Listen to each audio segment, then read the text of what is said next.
Vamos a hablarlo con Juan Emilio Sala. Juan Emilio Sala es investigador del CONICET y coordinador ejecutivo de la iniciativa Pampa Azul. Es doctor de la UBA en Ciencias Biológicas. Juane, ¿cómo te va? Gonzalo Benito Zamora, Natalia Caso y tu colega Ulises Balsa. Te saludamos aquí desde Ushuaia. ¿Cómo anda, equipo? Qué lindo hablar con él. ¿Todo bien? Te vemos congelado porque tenés una foto puesta ahí. ¿A dónde? O sea, no estás en cámara, no está en cámara. Pero no, perdón, no. Es que estoy en la calle y viste, me agarraron justo en la... No, está bien, yo interpreté mal entonces, ¿Cómo estás, Juan? ¿Todo bien? Bien, muy bien, contento de estar con ustedes. Bueno, muchas gracias por atendernos en este sábado al mediodía. Juan, sí. Te hemos leído en las redes sociales también, un poco, saliendo a bancar a los investigadores que han recibido cartas documentos, sí. Saliendo a bancar también al director de conservación de parques, sí, totalmente. Que sí. De alguna manera con su resolución le puso un freno a esta reintroducción, sí. Que querían hacer. Un poco en términos generales, ¿cuál es la mirada que vos tenés respecto de lo que pasa en torno a este rol que tienen las ONGs, sobre todo las extranjeras, ¿no? Y el Estado en la concepción de Estado soberano? Perfecto. Mira, te voy a hablar, digamos, como parte de las ONGs, el análisis de las ONGs es parte de mi objetivo de investigación, ¿no? Como investigador del CONICET. Uh-huh. Yo trabajo desde la ecología política, analizando cómo las ONGs internacionales inciden en la toma de decisión de los países y de esa manera, digamos, entran a jugar como un actor político más en términos de terciar sobre la soberanía nacional, ¿no? Entonces, en este caso, lo que se ve muy puntualmente con las dos situaciones, que aparentemente son hechos aislados, ¿no? Uno es el amedrentamiento a científicos por un paper, por un trabajo, que más allá que es un trabajo de opinión, es un trabajo científico donde muchísimos autores se ponen de acuerdo respecto de una temática para abordarla, citando múltiple evidencia científica, ¿no?, para sustentar sus dichos. No es una mera opinión como uno puede escribir en un diario unipersonal, donde un posicionamiento incluso político. Acá se está apelando a la ciencia, analizando trabajos, y se emite una opinión intersubjetiva. Bueno, eso desde una ONG internacional es repelido y amedrentado con una carta documento. Asimismo, un hecho, digamos, de la administración pública, como es una disposición que aprueba o no aprueba un proyecto vinculado a un proceso de reintroducción, es atacado con el pedido, ¿no?, de la cabeza de ese funcionario, con notas de disconformidad, con llamados telefónicos. Entonces, ¿qué estamos viendo? Bueno, estamos viendo un proceso que no es único, no se restringe únicamente a las ONGs, sino a un posicionamiento político que tiene también Uy, lo perdimos. Una representación político-partidaria, sí. Hoy, pero, sí, ¿se escucha? Se cortó un momento. ¿Se escucha o se corta? Te retomamos con lo de la representación político-partidaria. Lo que no sé si estabas diciendo que tenía uno o que no tenía. No, lo que digo es, estamos viendo un emergente que es, por ejemplo, la judicialización de la ciencia, y esto es grave. Uh-huh. El proceso que llevó, por ejemplo, a la decisión de un funcionario de Parques Nacionales a rechazar el pedido de este proyecto no es una decisión unilateral de un funcionario, está basada en hechos científicos contrastables y en la participación de un sistema de técnicos que trabajan tanto en el Ministerio de Ambiente como en Parques Nacionales, y puesta en común con un grupo de científicos que fueron convocados para... Entonces, esa decisión no puede ser atacada por una ONG apelando a la justicia, como por ejemplo pasó con los científicos y su trabajo publicado. Entonces, estamos viviendo una judicialización ahora de la toma de decisiones en materia ambiental y en la práctica científica. Esto es de una gravedad inusitada, y eso es lo que hay que alarmar a la gente. No podemos permitirnos que el lawfare, ¿sí?, que opera a todo nivel, ahora también se entrometa con el quehacer científico y con el... Te perdimos, Juane. ¿No se escucha? Ahora sí. Hola. Ahí estás. ¿Estás ahí? Ahí no te escuchamos. Hola, Ahora sí. hola. Hola. Ahora sí te escuchamos, Juane. Bueno. No sé hasta dónde llegué, o sea, hasta dónde se llegó a escuchar. Que el loafer se meta también en esto. Claro, para mí lo más grave de todo esto es justamente la avanzada de la judicialización respecto del quehacer científico y del quehacer decisorio a la hora de tomar decisiones en materia ambiental. Esto no puede suceder. Tenemos un antecedente muy serio que fue la ley de glaciares. Y esto está sentando un precedente similar hacia adelante.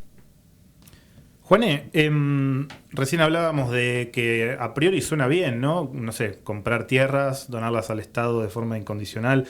Argentina sufre de falta de independencia en un montón de las decisiones que toma en un montón de ámbitos, pero acá específicamente, ¿con qué mecanismos puede una ONG, por ejemplo, condicionar determinadas decisiones que toma Argentina en materia ambiental o en materia de conservación o de manejo de sus recursos? Mira, es muy interesante la pregunta. Porque básicamente lo que se está viendo con esta práctica que en un principio, que el nombre de la ONG era otro, era muy difícil encontrar a un actor científico o vinculado a las áreas protegidas, ¿no? De la investigación en conservación, vinculado a áreas protegidas, que se opusiera a una práctica que parecía netamente altruista. ¿Por qué era netamente altruista? Porque había fondos privados que iban a la compra de territorio y ese territorio después era anexado, por lo general, a un territorio que ya era un área protegida, provincial o nacional. Esto era inapelable, era algo maravilloso.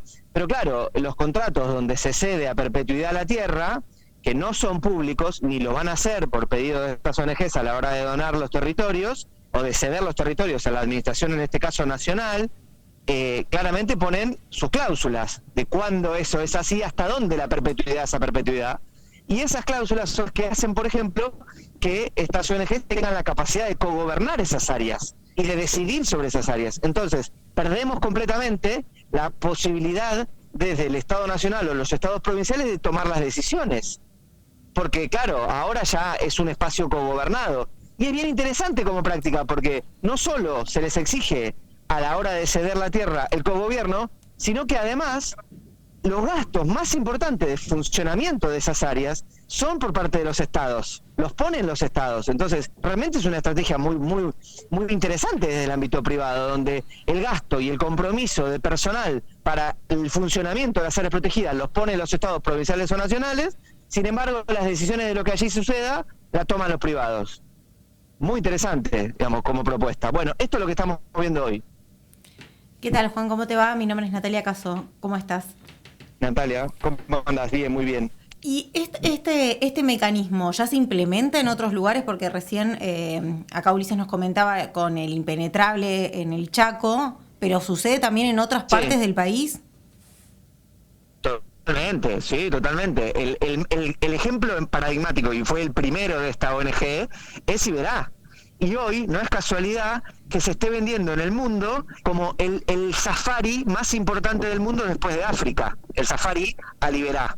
Safari en el sentido del ecoturismo, ¿no? Claramente no estamos hablando de que en el Iberá se pueda cazar, pero claramente la caza es fotográfica o de visión de especies, pero claramente lo que se recrean son paisajes o ecosistemas, incluso a través de este mecanismo de reintroducción, que distan muchísimo de la realidad natural y son artificiales. O sea, se terminan recreando ecosistemas artificiales en pos de un ecoturismo de élite que básicamente es el que se sustenta con este tipo de conservación. Ningún argentino de clase media puede acceder a ese safari, con lo cual, digamos, de turismo hablando, y qué conservación queremos, y la conservación de la que estamos hablando solo apunta al turismo de élite. Digamos, ¿realmente queremos que nuestro país tenga áreas protegidas para turistas de élite, o queremos que sean áreas protegidas que puedan ser apropiadas por el pueblo argentino? Y te hago una consulta en función de lo que decís. O sea, ¿no es que recuperan el área a como estaba originalmente, sino que la van modificando? No, y eso hay evidencia de cómo no es así, digamos. es muy interesante los argumentos que usan, donde, por ejemplo, para decir que hay que incorporar un pecarí en un lugar donde se sabe que no existe, el único registro es una foto de un diario de una persona que tiene un pecarí, que supuestamente casó, que es un diario de 1960, y que no se sabe el lugar exactamente donde está sacada la foto. Entonces no podemos usar eso como argumento para decir que hay que introducir pecaríes o guacamayos rojos o demás. No podemos volver a las crónicas de Pizarro, porque dice Pizarro que se cruzó con un ave roja cerca de Liberá, y decir, entonces hay que esa ave roja era un guacamayo rojo, entonces el guacamayo rojo ahora tiene que ser reintroducido. Así no se hace la ciencia, así no se construyen, digamos, las reintroducciones basadas en ciencia. Lo que tenemos es conservación basada en lobby, ¿sí? Y basada en prácticas, como estamos viendo, que son judicialización del sistema científico, judicialización del sistema de toma de decisiones. Eso no se puede tolerar. Pero hay que poner un límite. Pero además en nuestro país existen tratados internacionales que hablan de eso, o sea, no... Totalmente, pero lo están diciendo. La gente de la IUCN, que es el organismo dependiente de Naciones Unidas más importante vinculado a la conservación, que es quien dictamina, por ejemplo, la lista roja de especies y la lista roja de ecosistemas, está sugiriendo que, así como existe un principio precautorio donde ninguna actividad que pueda presentar un riesgo con el ecosistema no debe realizarse hasta tener, digamos, certeza de que no va a generar un riesgo, lo mismo se dice en términos de principio precautorio sobre la reintroducción de las especies. Están diciendo, no reintroducimos ninguna especie en carácter de justamente mejorar el ecosistema si no estamos seguros que realmente va a generar, digamos, beneficios y no perjuicios. Y eso es lo que nuestro sistema público de ciencia, muy madurado, porque esto hay que decirlo, nuestro sistema público de ciencia en términos de la conservación, tanto terrestre como marina, es muy maduro. Y ese sistema maduro es el que hoy se puso a trabajar para decir por qué esto está mal. Y entonces no podemos ir en detrimento de eso apelando a la justicia. Eso es lo que no se puede permitir. ¿Se entiende? Nosotros no tenemos un país donde no hay un sistema científico que pueda opinar sobre esto. No somos un país donde no tenemos... Por suerte, y por un esfuerzo muy, muy grande de todo el pueblo argentino, nuestro país tiene un sistema público de ciencia y tecnología maravilloso, capaz de decir lo que está bien y lo que está mal. Entonces, no podemos permitirnos no solo no escucharlo, sino que además amenazarlo y amedrentarlo con cartas de documento. Juan, y en una situación utópica en la que el Estado soberano realmente pueda ejercer sus actividades con independencia, ¿vos vislumbrás que hay un rol para este tipo de ONGs que pueden participar de alguna manera o bajo determinadas condiciones? Pero claro. El único problema que tienen las ONGs es cuando no cumplen su mandato, su misión. Las ONGs son organizaciones no gubernamentales. Cuando las organizaciones no gubernamentales se entremeten en la acción gubernamental, en la toma de decisiones de los gobiernos, están incumpliendo su misión. Entonces, claro que tienen un rol importantísimo. De hecho, y si me preguntás a mí, las ONGs, digamos, tendrían que tender a ser cada vez menos, porque el rol del Estado llega a todos y a todo el territorio nacional. Pero como sabemos que eso no sucede y que siempre falta mucho, las ONGs vienen a dar cuenta de esos espacios, de esas falencias, de esos huecos. Ahora, donde esos huecos no están, no pueden entrar justamente las ONGs a intentar ocupar roles gubernamentales, porque están incumpliendo su misión y su nombre. ¿Por qué son no gubernamentales? Si van a tomar decisiones gubernamentales, ahí hay un problema muy serio de incumbencias. Entonces, yo creo que las ONGs tienen un rol central en ocupar esos espacios donde falta el Estado, donde el Estado no está presente o lo que hace lo hace mal. Entonces, ahí claramente las ONGs son una respuesta de la sociedad civil organizada. Y hay que aumentarlas en esos espacios, a donde el Estado hace las cosas bien y tiene capacidad de decisión basada en fundamentos científicos. No podemos permitir que las ONGs terminen teniendo la total definición de esto. ¿Se entiende lo que quiero decir? Hay un rol para cada uno. Estamos hablando con Juan Emilio Sala, que es investigador del CONICET y coordinador ejecutivo de la iniciativa Pampa Azul. Juane, ¿por qué entendés vos igual, o sea, las ONGs también se meten porque hay permeabilidad de parte de algunas áreas estatales y de algunos funcionarios? Digo, hay también, me parece, una revisión fuerte que hay que hacer de algunos funcionarios que además, en este gobierno en particular, que es un gobierno que se autoproclama nacional y popular y qué sé yo, qué sé cuánto, sí, tiene goteras, si se quiere, conceptuales o ideológicas por todos lados. Somos un colador. Somos un colador, pero ¿sabés qué pasa? Ustedes tienen que entender esto. La Argentina, en términos de un proceso político, tuvo, como en ningún otro país, ciclos de golpes de Estado donde los estados se refundaban. El Estado, digamos, tenía que empezar de cero. Recuperamos hace 40 años la democracia y sin embargo tuvimos un periodo muy largo de despolitización producto de lo que fueron los años de los 90. Hoy, y esto estaba justamente siendo discutido ahora en el lugar donde estoy, por eso estoy en la calle, justamente estamos reconstruyendo la politización de los distintos espacios y, por ejemplo, el sector de ciencia y tecnología, que está íntegramente despolitizado, lamentablemente, permitiendo que todas estas cosas pasen por falta de organización, por falta de lectura política, por falta de lectura soberana sobre la práctica científica, sobre los intereses de la patria. Digo, estas dificultades hacen que las ONGs puedan avanzar y que los funcionarios que responden quizás a intereses que tienen que ver más con lo mediático y no con el interés nacional, dejen, porque aprovechan una foto, aprovechan una buena nota, un buen gesto, una buena... ¿no? Entonces, claro, porque hay un entendimiento del público en general que las ONG siempre hacen el bien, porque están para hacer el bien. Claro. Muy pocos saben cuáles son los intereses reales que están por detrás de las ONGs internacionales. Y eso es lo que hace la ecología política. La ecología política pone en tensión esa situación, tratando de demostrar que hay intereses. Hoy, las 5 más grandes del mundo dejaron de estar financiadas por altruistas multimillonarios. ¿Quién financia las ONGs internacionales hoy? La Agencia de Desarrollo Norteamericana, la USAID. ¿Por qué hay países que niegan a tener una oficina de la USAID, como fue Bolivia, como fue Ecuador con Correa? Porque terminan siendo agencias de injerencia en la toma de decisiones, justamente porque son un colador como somos nosotros, y eso es el producto de golpe de Estado y neoliberalización de la economía y de la sociedad. Entonces tenemos que ir en detrimento de todo eso, pero para eso necesitamos, por ejemplo, hacer un mea culpa respecto del sector científico y tecnológico, de la importancia de organizarse y entender que la política es la herramienta para transformar el sector. No importa el partido político al cual abonen, sí la organización política. Vos, como director ejecutivo de la iniciativa Pampa Azul, Juane, en el caso del mar, que es, si se quiere, siempre se habla de las riquezas que tenemos en el suelo, la verdad que las que hay en el mar es impresionante. Hay también ahí intromisiones, intentos de intromisiones, agendas políticas que algunas organizaciones intentan instalar respecto de, no sé, pienso en declaraciones de áreas marinas o cosas por el estilo. ¿Eso también pasa en el mar? Pero no tengas dudas. Y hoy te digo más, hoy es 10 veces peor en el sentido de la agenda de injerencia sobre aguas marinas es mucho más importante que sobre los continentes. ¿Por qué? Porque hay toda una cuestión de las aguas internacionales. Entonces, ¿qué se hace sobre las aguas internacionales? Hoy tenemos ONGs en este país que nos proponen, y que es difícil hacerle ver a la gente que un área marina protegida puede hacer algo malo.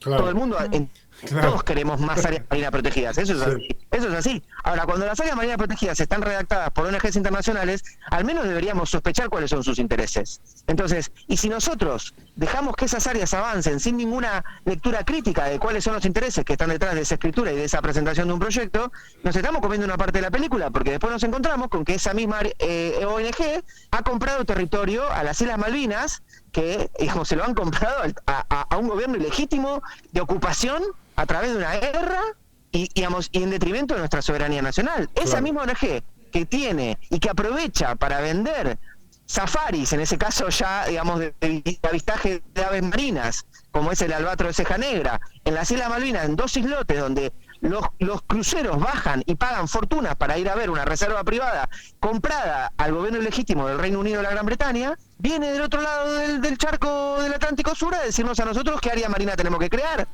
Y nuestros políticos celebran. Entonces, hay que empezar a mirar con otros ojos y siendo un poquitito más críticos en términos de nuestra exigencia de soberanía, cuáles son las prácticas de estas ONG. Yo no digo que haya que dejar de trabajar o que tengan que dejar de existir. Tenemos que tener bien identificados los roles de cada uno. Sí, ¿quién conduce la política, no?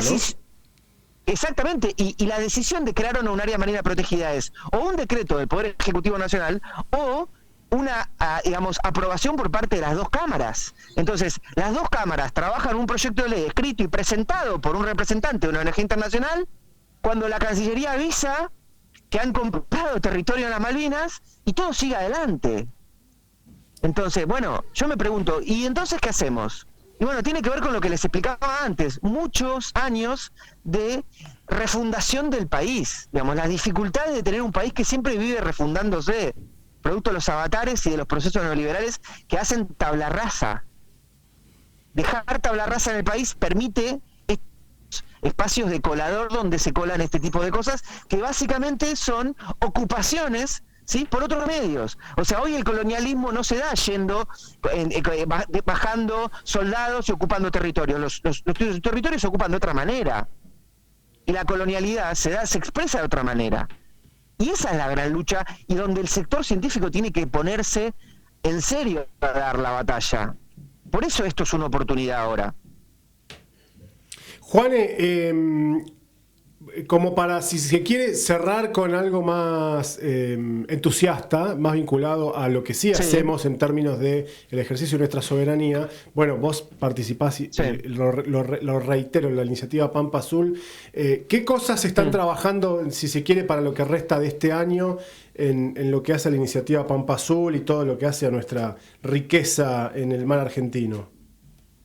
Mira, justamente es ir en detrimento de todo esto que te digo, es ejercer soberanía. Claro. Por un lado, integrar a lo que Pampa Azul fue en su nacimiento, que era investigación oceanográfica de mar abierto, integrar todos los procesos costeros, trabajar con los pescadores artesanales que están siendo olvidados, generar nuevos espacios de infraestructura como son los centros interinstitucionales en temas estratégicos, como por ejemplo el CIMAR, que ya la obra avanza a pasos agigantados en Mar del Plata. Claro, acá tenemos uno que está proyectado. Bueno, lo mismo con el CITEAS que van a tener ustedes en Ushuaia. Bueno, estamos generando capacidades científicas y logística en la Antártida, en Isla de los Estados. Eso, bueno, Ulises me va a poder explicar mucho mejor cuando cortemos lo que significará para Isla de los Estados y para la Isla Grande de Tierra del Fuego tener una estación multidisciplinaria de investigación en Isla de los Estados, donde ellos van y viven como pueden, en condiciones malísimas. Ahora van a tener un lugar espectacular para pasar días ahí trabajando calentito, sin tener que sufrir frío. Bueno, todas esas capacidades son ejercicios de soberanía. Para Ulises es como la Bristol, más o menos, la Isla de los Estados. ¿Cómo? Es como la Bristol. ¿Para cuándo? Para Ulises, claro, sí, Isla de los Estados es como si fuera la Bristol.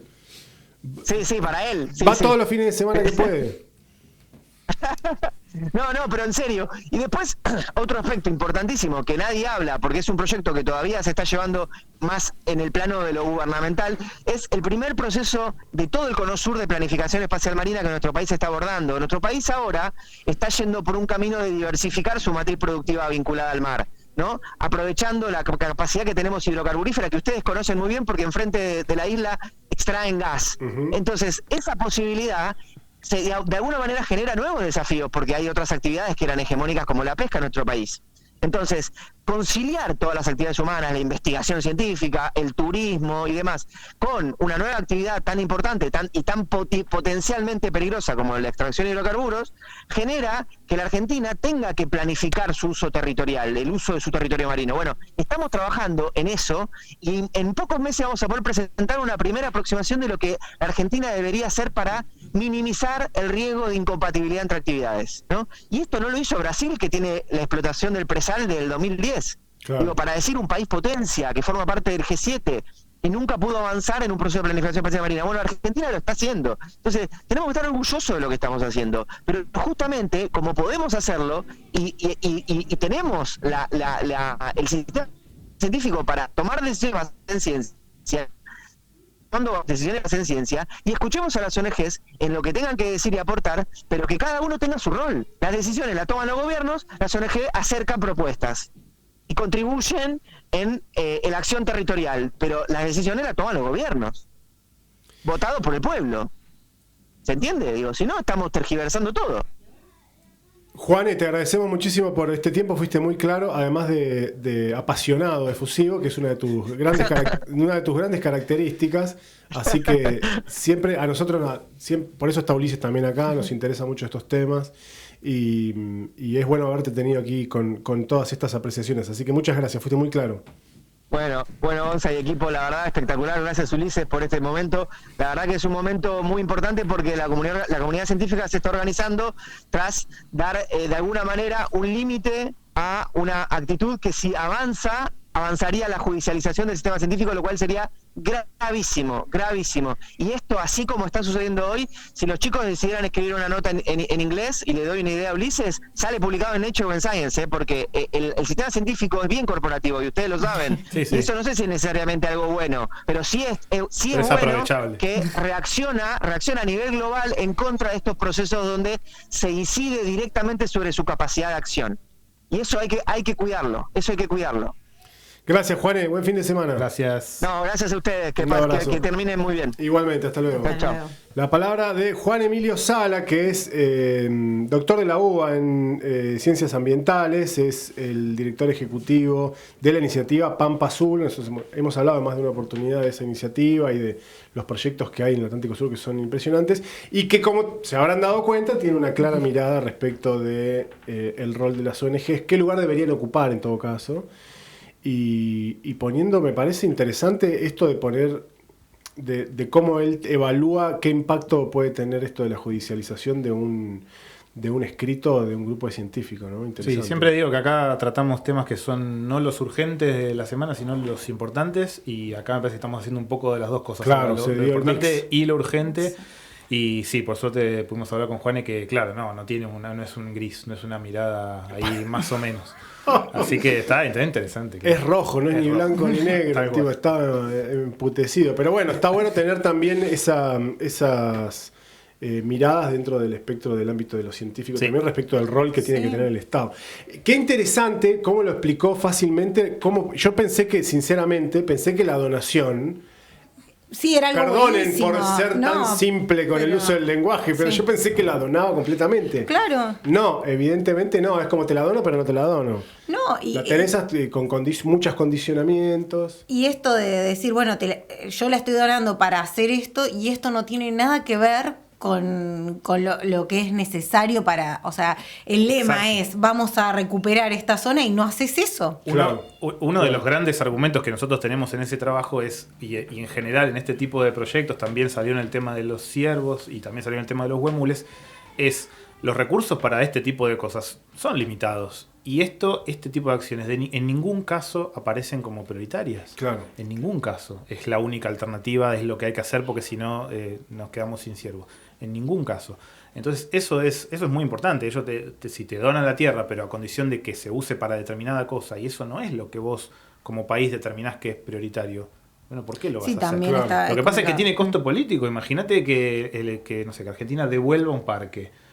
Sí. O sea, que no quiera aceptar. Que no lo quiera aceptar. Es impensable. Porque el sentido común te lleva a otro lado. Pero yo digo, para ponerlo por ahí, a ver si estoy bien o estoy muy equivocada. Digo, ponerle de acá a 200 años que nosotros logramos esta batalla contra el castor, se va el castor de vuelta y a vos te vienen y te dicen, no, yo voy a abrir un área protegida para volver a incorporar el castor porque el castor estuvo y como ya se fue de nuestro imaginario y de del acervo que tiene la gente en ese momento, vos decís, bueno, dale. Claro.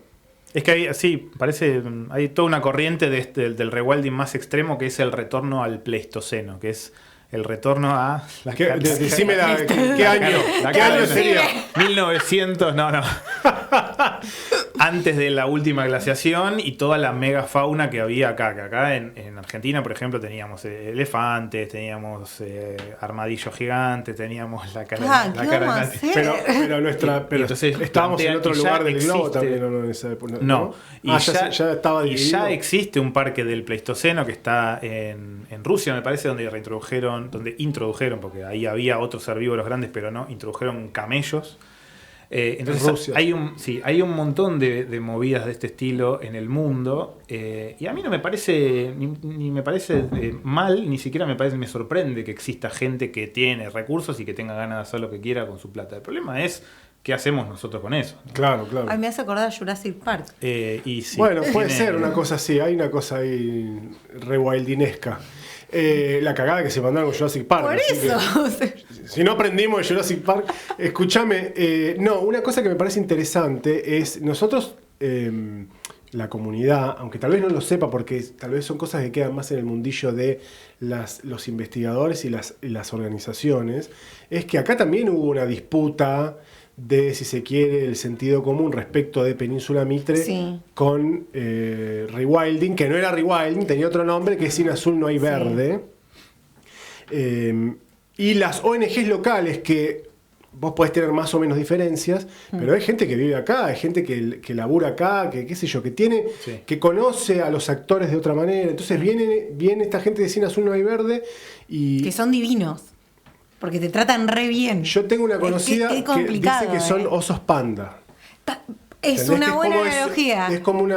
No puedes odiar nunca a un oso panda. Es imposible odiarlo al oso panda. No, porque a mí me escriben y me dicen, hola, no me digas. ¿cómo estás? Esa es gente muy mala. No, ¿Cómo no es imposible con los videos hermosos que hay. Bueno, viste, entonces, ¿qué es lo que pasa? Que un poco la crítica... Yo recuerdo haber escuchado a algunos referentes de las ONGs locales que es el desconocimiento de los actores locales. O sea, vos no podés venir de cualquier lado del mundo a decir yo hice, cuando hay gente que, qué sé yo, Oscar Zanola hace 35 años que decía que Península Mitre tenía que ser cuidada. Acá pasa mucho en Tierra del Fuego, desconocer todo. No se hizo nada. Todo lo que voy a hacerlo yo y nadie más lo hizo antes. Bueno, todo viste, ahí pasaba. Entonces vos veías, por ejemplo, en una pantalla céntrica de la ciudad, de las tantas que hay, está lleno de pantallas, es increíble. Había un video que no lo firmaba nadie, no había una firma de ese video. Nadie se hacía cargo del video respecto de la importancia de aprobar la ley de protección de Península Mitre. No lo firmaba nadie. Y después apareció un tema musical escrito por Mariano Torre, con música de Ignacio Boreal, con participación de la... No le quiere decir la novia. No, Elena Roger, por Elena Roger, claro. Además Elena es más importante. Como ídola. Total. Bueno, que está bien, es la voluntad de ellos, de Mariano, de Elena y de Ignacio, no la podés poner en cuestionamiento, pero no, es que un estudio de grabación en Buenos Aires si vos impresionante. o sea, sin esta información que tuvimos hoy, vos me hablás de una ONG que quiere abrir un área protegida y vos lo pensás que está bien, garpa. O sea, que está bien, que hay que levantar esa bandera. ¿Por qué no? Claro. ¿Por qué no? Sí, por eso va un poco, es difícil porque me parece que es muy injusto. Lo primero que vas a pensar es que está bien, sí. Seguramente lo tiene que estudiar alguien que sepa, ¿no? Pero a mí no me parece que sea casualidad que justamente las acciones de esta organización, acá en Tierra del Fuego en particular, no hayan tenido demasiada repercusión y no hayan terminado de tener el efecto que ellos querían inicialmente. No se hayan podido instalar acá como se instalaron en Corrientes o como se instalaron en Chaco. Claro. Si no tuviera ningún vínculo con la cuestión soberana. Claro, me parece que hubo ahí se plantaron bien los actores que estaban involucrados en el tema y dices, mis intereses para que Península Mitre sea declarada reserva natural, no me acuerdo cómo se llama, mis intereses para eso, mi motivación no es la misma que la que tenés vos. Exacto. No, y para mí tiene que ver con la cercanía que tiene la clase política con el común de la gente, que no pasa en otros lugares. Calificala vos como quieras, pero acá tenés otra llegada. Puede ser también.